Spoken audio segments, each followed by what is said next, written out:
दोस्तों, आज जलगांव जिला एकता संगठन जलगांव जिला कलेक्टर ऑफिस में आई थी। हमारी एक मांग है माननीय मुख्यमंत्री महाराष्ट्र राज्य सरकार। वो मांगी है कि अभी बॉम्बे हाईकोर्ट का फैसला आया, जो 12 लोग थे जिनके ऊपर लोकल ट्रेन बम धमाका 2006 में जो हुआ था उसका केस चल रहा था और अब बाइज्जत रिहा हुए। जलगांव के आसिफ बशीर खान जो 19 साल के बाद धरा है, इनके 19 साल बर्बाद हुए। बॉम्बे हाईकोर्ट कहता है कि इनके लिए खिलाफ में कोई सबूत नहीं मिला। तो 3 मांगे हमारे जलगांव एकता संगठन हम लेकर आए थे। पहली है कि आसिफ बशीर खान इनको 1 करोड़ रुपए का मुआवजा दिया जाए। ये बहुत कम है, लेकिन हमने 1 करोड़ रुपए की सरकार से मांग की है। दूसरी है कि इनको पेंशन दी जाए हर महीने। ये भी सरकार जो है तो इनको पेंशन दी जाए, क्योंकि एक सिविल इंजीनियर है और इनकी सारी जो है तो जिंदगी जेल के अंदर चली गई। इनके लिए पेंशन दी जाए। तीसरी मांग ये है कि जो लोग ऐसे केसों में फंसाते हैं, किसी को भी उठाकर कोर्ट में हाजिर करते हैं, चाहे वो टॉर्चर के जरिए से हो या किसी भी तरीके से ब्लैकमेलिंग के जरिए हो, ऐसे लोगों पर कार्रवाई होनी चाहिए और जो असल दोषी है वो सामने आना चाहिए। अल्हम्दुलिल्लाह, आपने देखा कि हाफिज रहीम साहब ने और मतीन पटेल साहब ने बहुत अच्छी बात कही।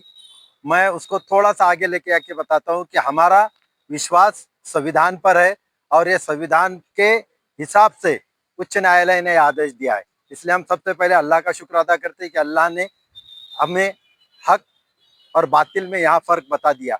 दूसरी बात यह है कि आपने देखा कि सभी हमारे गैर मुस्लिम भाई वो हमारे से निगेटिव नहीं है, क्योंकि इस मुंबई हाई कोर्ट के दोनों जजेस जो है वो हमारे गैर मुस्लिम भाई थे। तीसरी बात बताता चलूं कि इसके लिए जो मेन हमारे वकील साहब थे वो एक हाई कोर्ट के रिटायर्ड जज थे जिसका नाम है एडवोकेट मुरलीधरन, जिन्होंने बहुत अच्छी बातें कोर्ट के सामने लाई और कोर्ट ने उन सभी बातों का एक्सेप्ट किया कि किस तरह से इनको फंसाया गया। इसलिए हम उनका भी शुक्रिया अदा करते हैं। साथ ही हम आप देख रहे होंगे मीडिया में, गोदिया मीडिया छोड़ के रवीश कुमार हो, वागड़े साहब हो, उन्होंने रियल फैक्ट आज भी हमारे प्रिंट मीडिया में लोकमत हो, दिव्य मराठी हो, सभी पेपर फैक्ट यहाँ पे हमारे सामने ला रहे हैं कि किस तरह से हाई कोर्ट के 2 जजेस ने ये जो डिसीजन दिया है 650 पेजेस का, वो कितना परफेक्ट है। इसलिए हम डर और घबराना नहीं, अल्लाह की मदद जरूर पहुंचेगी। हम सच के रास्ते पे हमेशा रहना चाहिए और सच लड़ते लड़ते अगर हमारी इम्तिहान भी हुआ तो हम वो इम्तिहान में इंशाल्लाह जरूर कामयाब होंगे, नहीं दुनिया के तो आखिरत में इसका अजर हमको जरूर मिलेगा। फारूक शेख, एकता संगठन, जलगांव।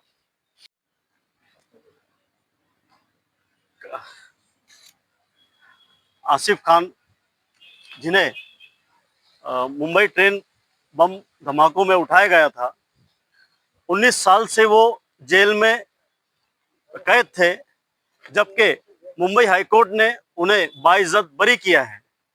और इसी के केस में मोकाका कोर्ट में जब इनके केस चला और वहां पर इन्हें फांसी की सजा दी गई। 44,500 जो उनके डॉक्यूमेंट थे, पेपर थे, वो केस के पेपर में एक पेपर भी ऐसा नहीं था कि इनके ऊपर गुनाह सिद्ध होता है या उसमें ये दोषी पाए जाते हैं। फिर ये सिर्फ संशयित और इनके ऊपर सिर्फ आरोप था। आरोप के अंदर इनकी जिंदगी के 19 साल जेल में चले गए। इनको इसका मुआवजा देना चाहिए। और ऐसे ही हजारों बच्चे जेलों में बंद है और वो बेगुनाह है, उनकी फास्ट ट्रैक में उनका केस चलाया जाए और उन्हें भी इंसाफ दिया जाए। सरकार इन मामलों पर तवज्जो दे।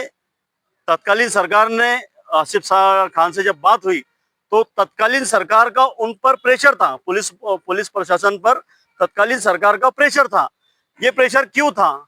और ये बम ब्लास्ट जब होते हैं तो सिर्फ मुस्लिम ही क्यों इनके नाम उठाए जाते हैं, इनके बच्चे को सामने लाया जाता है?